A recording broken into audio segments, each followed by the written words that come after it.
بسم اللہ الرحمن الرحیم اعوذ باللہ السمیع العلیم من الشیطان الرجیم بسم اللہ الرحمن الرحیم رب یسر ولا تعسر وتمم بالخیر۔ عزیز طلبہ السلام علیکم ورحمۃ اللہ وبرکاتہ۔ امید ہے آپ سب خیریت سے ہوں گے۔ دروس اصول الکافی کا سلسلہ جاری ہے۔ سبق 175 میں کتاب العقل والجہل کا حصہ 140 ذکر ہونے والا ہے۔ سب سے پہلے خلاصہ جات کو دیکھ لیتے ہیں۔ گزشتہ درس میں کامل ترین عاقل کی نشانی کے متعلق گفتگو ہوئی، مفہوم شناسی اور قرآنی اور روایی شواہد بھی بیان کیے گئے۔ اس درس میں ادب و عقل کی حقیقت کے بارے میں گفتگو ہونے والی ہے۔ مفہوم شناسی، قرآنی اور روایی شواہد اور شارحین کافی کے نظریات بھی بیان کیے جائیں گے۔ متن اصول کافی کو پڑھ لیتے ہیں۔ علی عن ابی ہاشم الجعفری قال كنا عند الرضا علیہ السلام فتذاکرنا العقل والادب فقال یا ابا ہاشم العقل حباء من اللہ والادب کلفۃ فمن تکلف الادب قدر علیہ ومن تکلف العقل لم یزدد بذلک الا جہلا۔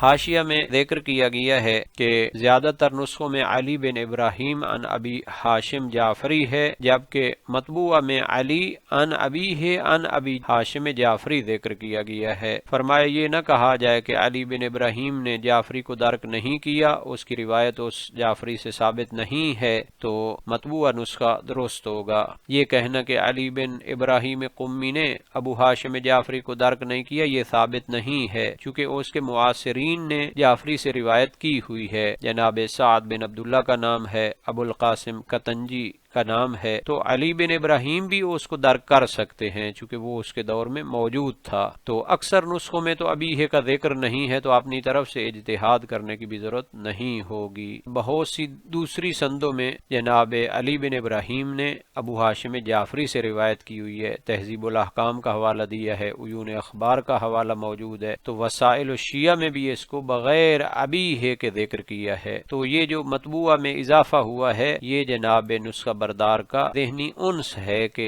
شاید علی بن ابراہیم ڈائریکٹ جعفری سے روایت نہ کر سکیں۔ اس میں آنے والی لغات کا معنی بھی دیکھ لیتے ہیں۔ روایت کا ترجمہ یہ ہوگا کہ راوی کا بیان ہے، ہم امام رضا علیہ السلام کے پاس موجود تھے، ہم نے عقل و ادب کا ذکر کیا، فرمایا اے ابو ہاشم، عقل اللہ تعالیٰ کا عطیہ ہے اور ادب تکلف و مشقت ہے۔ جو شخص ادب کا تکلف اور مشقت کرتا ہے تو اس پر قادر ہو جاتا ہے، اس کو حاصل کر لیتا ہے، اور جو شخص عقل کے لیے تکلف اور مشقت کرتا ہے تو اس کو سوائے جہل و نادانی کے کچھ اضافہ نہیں ہوتا۔ یہ روایت سند کے لحاظ سے نہایت ہی نادر حدیث ہے، کیونکہ جناب کلینی نے اس کو امام رضا علیہ السلام سے نقل فرمایا ہے۔ درمیان میں صرف دو واسطے ہیں، علی بن ابراہیم ہاشم قمی جو کہ ثقہ جلیل ہیں، ان کا تذکرہ روایت نمبر 9 میں گزر چکا ہے، اور تحقیقی نسخے کے مطابق اس میں ان کے والد کا واسطہ موجود ہی نہیں ہے۔ اور ابو ہاشم جعفری رضی اللہ عنہ،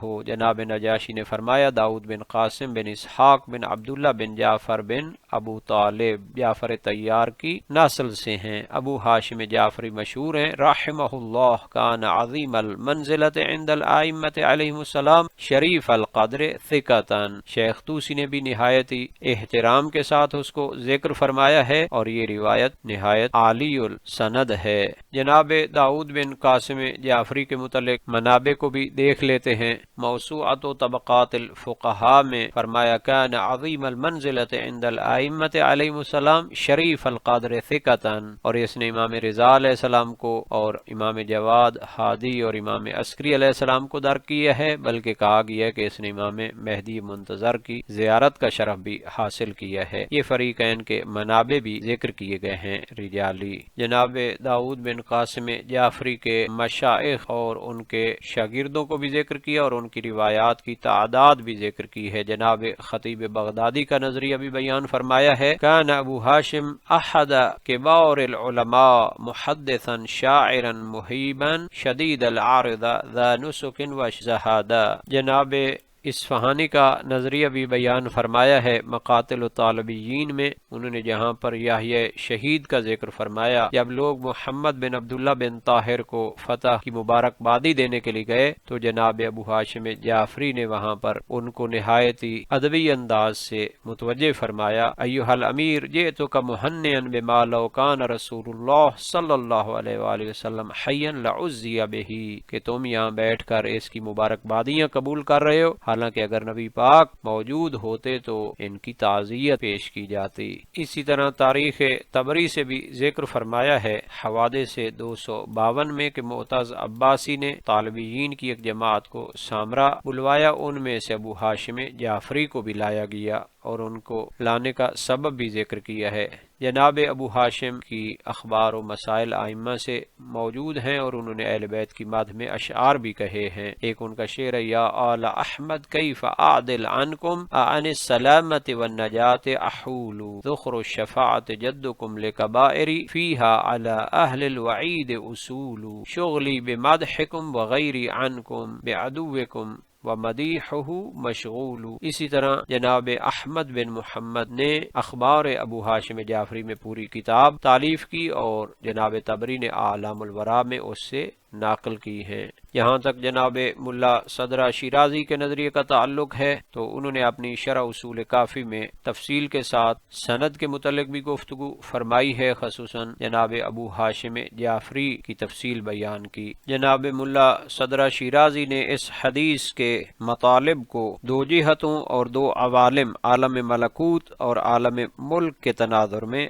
تحلیل پیش کی ہے۔ سب سے پہلے لغوی اور اصطلاحی وضاحت بیان کی۔ الحبا بالکسر العطا، حباہ یحبوہ اے اعطاہ، حبا عطیہ بخشش ہدیہ کے معنی میں ہے، عقل چونکہ حبا ہے اس لیے اصل و کمال میں خدا کی طرف سے نازل شدہ فیض ہے، جبکہ الادب ادب النفس وہو التعلم والدرس، نفس کی تربیت، مشق، تعدیب، ریاضات، ظاہری اور باطنی سیرت کو سنوارنے کا نام ہے۔ والمراد بہ السیرۃ العادلہ، قد ادب بالضم فہو ادیب، ادبہ ادبہ غیرہ فتأدب واستأدب۔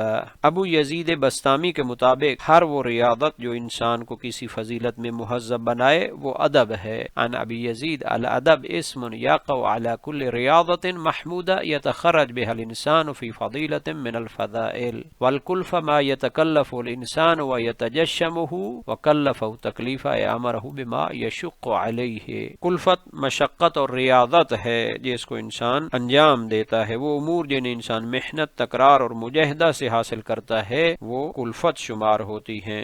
امام کے کلام میں دو ممکنہ معنی بیان کیے ہیں۔ اعلم ان کلامہ علیہ السلام یحتمل وجہین، اس میں دو وجہ ہیں، احدہما الظاہر المتعارف، ایک ظاہری اور معروف تفسیر ہے۔ عقل ایک جبلی اور فطری قوت ہے، اس کا بنیادی جوہر انسان کے اختیار میں نہیں۔ عقل کی اصل خدا کے فیض اور کرم سے ہے، انسان اسے پیدا نہیں کر سکتا۔ ہوا ان العقل غریزۃ من اللہ لیس للکسب فیہ اثر والادب مما یمکن تحصیلہ بالکسب، جبکہ اس کے مقابلے میں ادب کسبی اور اکتسابی ہے، انسان چاہے تو ادب سیکھ سکتا ہے خواہ اس کی جبلت میں نہ ہو، اس کے لیے مشق، مراقبہ اور عملی تربیت ضروری ہے۔ جہاں تک حدیث کے دوسرے معنی کا تعلق ہے تو وہ ایک عرفانی اور عمیق تفسیر ہے۔ ملا صدرہ خاص معنوی تشریح فرماتے ہیں، فرمائے والثانی ان الادب بحیث متی شاء الانسان ان یتکلفہ یمکنہ وان لم یکن مما قد حصلہ سابقا، بخلاف العقل فان الرجل العامی لو اراد ان یتصنع بالعلم والفاضل لم یمکنہ ذلک۔ ادب ہر وقت انسان کے اختیار میں ہے، چاہے پہلے نہ سیکھا ہو، مگر جب ارادہ کرے تو عمل، رویہ، گفتگو، آداب، سیرت کو فوری طور پر تبدیل کر سکتا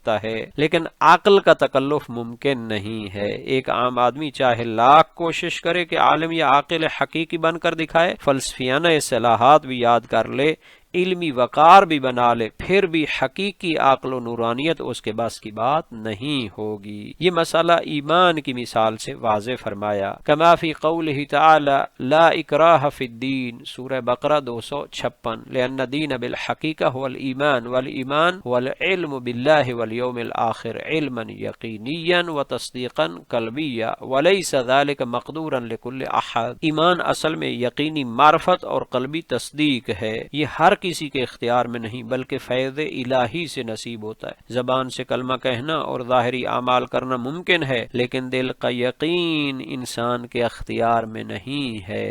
اللہ نے تو کہا ہے کہ لا اکراہ فی الدین، دین کے معاملے میں کوئی جبر نہیں ہے۔ انما الذی یقدر علیہ جمیع الانسان هو الاقرار باللسان والعمل بالارکان وهو امر جسمانی كسائر امور الدنیا من الہیئات والحرکات والاشکال وغیرها، لذلك الفرق ثابت بین الاسلام والایمان۔ کیونکہ ایمان قلبی تصدیق اور یقین کا نام ہے، تو پھر انسان اگر اس کو دل کی آمادگی کے ساتھ حاصل نہیں کرتا تو اس مرتبے کو نہیں پہنچ سکتا۔ ظاہری اقرار اور اسلام ہوتا رہے لیکن اس مقام و منزلت ایمانی کو وہ نہیں پہنچے گا۔ انسان اپنی کوشش سے اس نور کو پیدا نہیں کر سکتا، خود کو قابل بنا سکتا ہے، مگر نور کا عطا ہونا خدا کے ہاتھ میں ہے۔ قرآن کی آیت موجود ہے، قالت الاعراب آمنا قل لم تؤمنوا ولكن قولوا اسلمنا ولما يدخل الایمان فی قلوبکم، الحجرات 14۔ عربی لوگ آ کے کہتے ہیں کہ ہم ایمان لے آئے ہیں، فرمایا ان سے کہہ دو کہ تم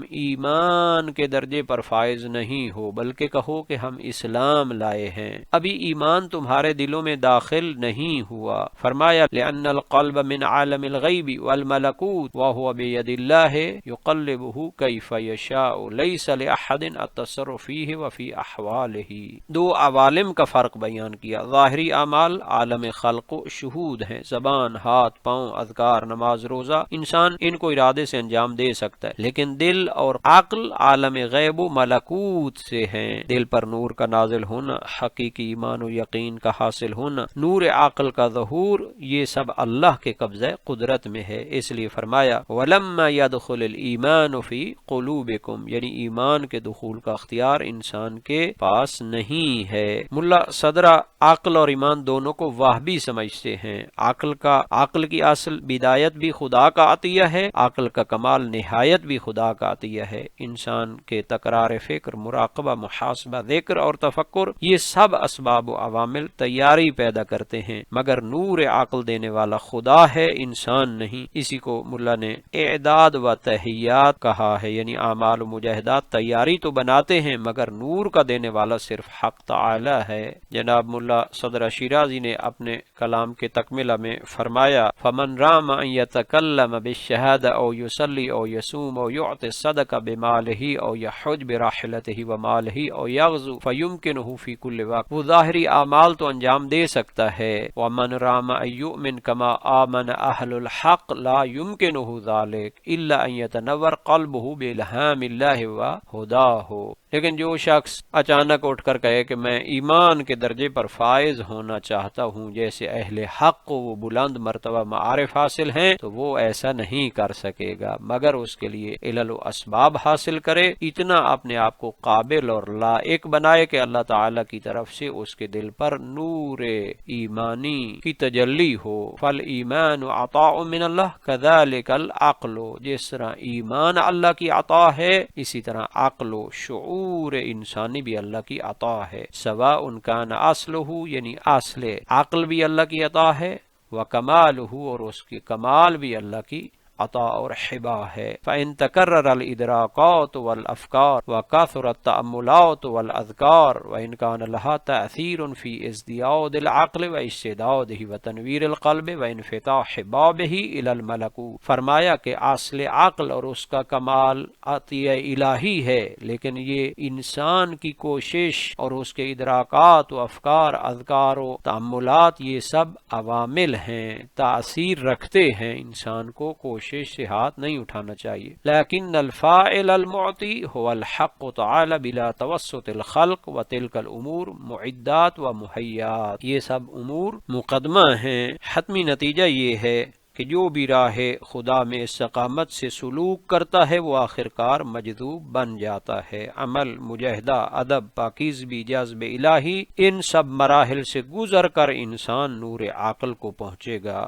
حبا سے مراد عقل کا خدا کی طرف سے عطیہ ہونا ہے۔ ادب ریاضت، تربیت اور مجاہدہ سے حاصل ہو جاتا ہے۔ عقل کا جوہر انسانی اختیار میں نہیں، ادب کا جوہر اختیار میں ہے۔ انسان ظاہری اعمال کو ہر وقت انجام دے سکتا ہے، لیکن دل کا نورانی بننا خدا کے اذن سے ہوتا ہے۔ اس کے لیے عقل و ایمان ملکوتی امور ہیں، مشق سے حاصل نہیں ہوتے بلکہ الہی فیض و کرم سے حاصل ہوتے ہیں۔ اعمال، اذکار، تفکر روشنی نہیں دیتے بلکہ نور کے قابل بناتے ہیں۔ حقیقی عالم یا عاقل ظاہری بناوٹ سے نہیں بنتا بلکہ اللہ کی عطا سے بنتا ہے۔ ایمان و عقل کا تعلق عالم غیب سے ہے، جہاں اختیار انسان کا نہیں بلکہ خدا کا ہے۔ جہاں تک جناب ملا صالح مازندرانی کے نظریے کا تعلق ہے تو سب سے پہلے انہوں نے رجالی گفتگو فرمائی ہے اور سید الحکماء سے نقل فرمایا کہ علی قمی اور ابو ہاشم جعفری کے درمیان میں ابیہ کا بھی عنوان موجود ہے اور ان کی تحقیق کو نقل فرمایا ہے۔ باقی اس کے مفردات کا معنی بھی بیان کیا ہے۔ ملا صالح نے عقل کا عطیہ نور اور جوہر ربانی و واہبی ہونے اور ادب کا مجاہدہ و سعی و تادیب سے حاصل ہونے والی صفت و کسبی ہونے کے فرق کو لغت، اخلاق، عرفان، فلسفہ اور حدیث کے مختلف زاویوں سے واضح کیا ہے۔ ادبی گفتگو کے بعد فرماتے ہیں اہل معرفت کی آراء ادب کی مختلف تعریفیں پیش کرتے ہیں۔ ادب کا سرچشمہ صفائے قلب ہے۔ ادب دل کو صفا اور باطنی حضور سے پیدا ہوتا ہے۔ ادب دل کے صفا اور باطنی حضور سے پیدا ہوتا ہے۔ قال بعض اہل المعرفہ للادب شعب کثیرہ، قال بعضهم هو ما يتولد من صفاء القلب وحضورہ۔ دوسرا نظریہ ادب کا عرفانی معنی، قال بعضهم هو مجالسة الخلق على بساط الصدق ومطالعة الحقائق بقطع العلائق۔ خلق کے ساتھ صدق و حقائق کی طرف سفر کرنا، یعنی لوگوں سے سچائی کے ساتھ معاملہ اور دل کو خدا کی طرف موڑنا۔ قال بعضهم هو وضع الاشیاء موضعها، ہر چیز کو اس کے صحیح مقام پر رکھنا، عادل کے مقام پر پہنچنا۔ قال بعضهم ادب اللسان ترک ما لا یعنیہ وان کان صدقا فکیف الکذب، ادب لسان فضول بات کو ترک کرنا اگرچہ وہ سچی ہو، چہ جائے کہ جھوٹ، بہتان، غیبت وغیرہ میں پڑے۔ ادب نفس خیر کو پہچاننا ہے۔ ادب النفس معرفت الخیر والحرص علیہ ومعرفت الشر والانزجار عنہ، شر کو پہچاننا، اس سے رک جانا۔ ادب قلب معرفت حقوق اللہ والاعراض عن الخطرات المذمومہ، خدا کے حقوق کو پہچاننا، دل کو برے خیالات و خطرات سے پاک رکھنا، یہ سب ادب کے شعبے ہیں جن کی طرف انسان اپنے مجاہدے سے بڑھتا ہے۔ کلفت کا معنی بھی بیان کیا ہے۔ عقل کی حقیقت عقل عطیہ الہی ہے۔ اس کا نتیجہ یہ ہے کہ پاگل، حیوانات یا ناقص العقل افراد مسلسل کوشش سے بھی عقل پیدا نہیں کر سکتے۔ کما انه ليس ذلك في وسع المجانین وسائر الحیوانات الفاقد له فمن تکلف في تحصیله وتجشم في اکتسابه كان سعيه عبثا۔ اگر کوئی شخص محض ظاہری بناوٹ، دکھاوے کے علم، فلسفیانہ جملوں، علمی لباس و انداز سے عالم یا عاقل بننا چاہتا ہے تو یہ اس کی جہالت میں اضافہ ہوگا، کیونکہ وہ اس کام کو اپنا فعل سمجھ رہا ہے جو دراصل اس کے اختیار میں نہیں، یعنی دور اور باطل دعووں کی طرف جا رہا ہے۔ فرمایا ہاں آداب انسان کے اختیار میں ہوتے ہیں۔ ادب انسان کے اعمال و سیرت کا تابع ہے، یہ عقل کی رہنمائی سے حاصل ہوتا ہے۔ شریعت اور عرف دونوں کے قوانین کی روشنی میں ادب ہر انسان کے لیے ممکن ہے۔ ادب کے ذریعے انسان نقص سے کمال تک سفر کر سکتا ہے۔ اہم سوال اٹھاتے ہیں فَإِن قُلْتَ لَا شُبْهَةَ فِي أَنَّ أَصْلَ الْعَقْلِ مِنْهُ فَهَلْ دَرَجَاتُهُ السَّنِيَّةُ وَمَرَاتِبُهُ الْعَلِيَّةُ الَّتِي تَحْصُلُ بِكَثْرَةِ التَّجَارِبِ وَالْمَعَارِفِ وَاِخْتِرَافِ الْعُلُومِ وَالْحَقَائِقِ مِنْهُ أَوْ مِنَ الْعَبْدِ، عقل کی اصل و بنیاد تو خدا کی طرف سے ہے، لیکن اس کے درجات، مراتب و کمالات کیا وہ بھی خدا کی عطا ہیں یا انسان کی کمائی اور اکتسابی کوشش ہیں؟ تو فرمایا قلت النظر الى ظاہر هذا الحدیث وظاہر ما مر ولا اکملتک الا فی من احب وظاہر قوله انما یضاق اللہ العباد فی الحساب یوم القیامہ على قدر ما آتاهم من العقول فی الدنیا الى غیر ذلك من الاخبار المتکثرہ یقتضی انها منه۔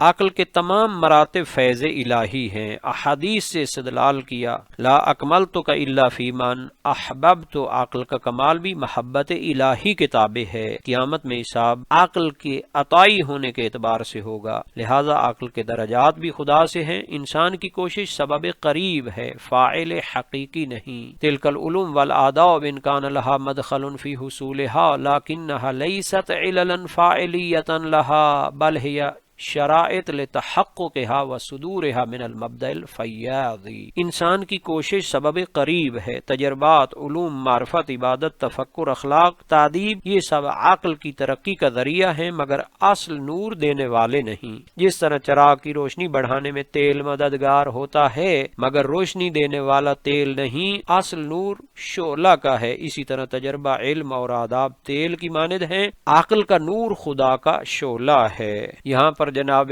ملا شعرانی کا حاشیہ بھی موجود ہے، انہوں نے کہا کہ یہ احتمال دینا کہ یہ عقل انسان کی طرف سے ہوگی تو یہ اصلاً ساقط ہے، یہ عوامی نظریہ ہو سکتا ہے کہ بعض اشیاء اللہ کی طرف سے ہوتی ہیں، بعض غیر کی طرف سے ہوتی ہیں۔ اسی طرح فرمایا ہر چیز جو عالم میں ہے اس کی علت فاعلی غیر خدا نہیں ہو سکتا، کیونکہ وہ غیر خدا لا يقدر علی ایجاد شیء والسحاب والریح والامطار علل معدہ للنبات، جو کچھ بھی اس کائنات میں اسباب قرار دیے جاتے ہیں یہ علل معدہ ہوتی ہیں، اصل ان کا خالق و مالک وہ ذات باری تعالی ہے۔ آج کے سبق کا خلاصہ دیکھ لیتے ہیں۔ ادب اور عقل کا فرق اور حقیقت بیان کی گئی، متعلقہ مفاہیم اور قرآنی اور روایی شواہد بھی پیش کیے گئے۔ عقل ایک نور باطن ہے جو اللہ کی طرف سے دل پر ڈالا جاتا ہے، یہ صرف ذہنی مہارت یا معلومات کا نام نہیں، یہ حق و باطل کی تمیز، صراط مستقیم کی پہچان اور حکمت عملی کی بنیاد ہے۔ عقل کی حقیقت کسبی نہیں، وہ بھی ہے، انسان محنت سے اس کی بنیاد نہیں بنا سکتا، صرف تزکیہ، اطاعت اور تقوی کے ذریعے اسے زیادہ فعال یا مکمل کر سکتا ہے۔ العقل نور یقذفہ اللہ فی قلب من یشاء کے تحت اس کو بیان کیا گیا ہے کہ یہ عطا اور فیض الہی ہے، محض انسانی استعداد کا نام نہیں ہے۔ عقل کو تکلف کے ذریعے حاصل نہیں کیا جا سکتا، فلسفیانہ اصطلاحات جمع کر لیں، دانشورانہ بول چال اختیار کریں، ظاہر میں عقل مند لگنے کی کوشش کریں تو نتیجہ حقیقی عقل نہیں بنتا، بلکہ تکلف عقل روحانی تکبر بن جاتا ہے، خود فریبی میں مبتلا ہو جاتا ہے، حقیقت سے دور اپنی کمی کو سمجھنے کی صلاحیت بھی کھو دیتا ہے اور جہالت و نادانی میں پڑ جاتا ہے۔ اس درس کے متعلق تمرینی سوالات کو بھی دیکھ لیتے ہیں اور اللہ تعالی سے دعا کرتے ہیں کہ ہمیں قرآن و سنت کو سمجھنے اور ان پر عمل کرنے کی توفیق عطا فرمائے۔